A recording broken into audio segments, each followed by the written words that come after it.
کھڑ کھڑ کھڑ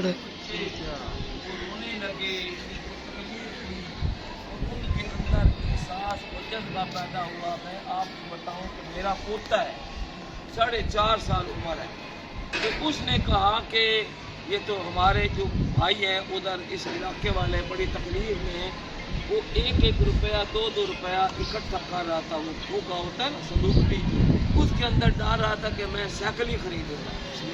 تو جب اس کو یہ پتہ چلا تو اس نے کہا میرے سارے پیسے ادھر دے دیں. وہ ہم نے کھولا تو تقریباً 350 روپے نکلے, 360 روپے وہ اس میں ڈال دیے. تو بہت تکلیف ہے, بہت پریشانی ہے, پورے پاکستان کو باہر کے لوگوں کو پریشانی ہے.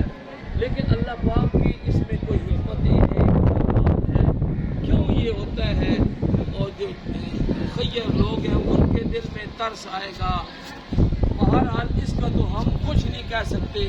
بڑی بات یہ ہے کہ یعنی جو ہمارے گناہ ہیں ان کی وجہ سے یہ ایسے سیلاب آتے ہیں. آپ کو پتہ ہے, آپ علماء سے سنتے رہتے ہیں, قوم نوح میں کتنا سخت طوفان آیا تھا, پوری دنیا کو لبریز کر دیا تھا. یہ تو ہمارے نبی پاک صلی اللہ علیہ وسلم کی خصوصی شان ہے کہ انہوں نے دعا کی کہ اے اللہ میری امت کو اجتماعی عذاب میں مبتلا نہ کرنا, ورنہ پتہ نہیں ہمارا کیا حال ہوتا.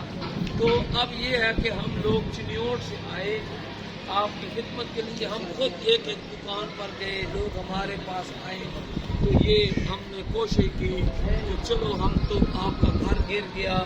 کل ایک بندہ آیا, مولوی صاحب طالب علم ہے, اس کا بڑا بھائی ایسے بہہ گیا, لاش مل گئی. تو جو نقصانات ہیں وہ انسان پورا نہیں کر سکتا, اللہ ہی پورا کر سکتا ہے.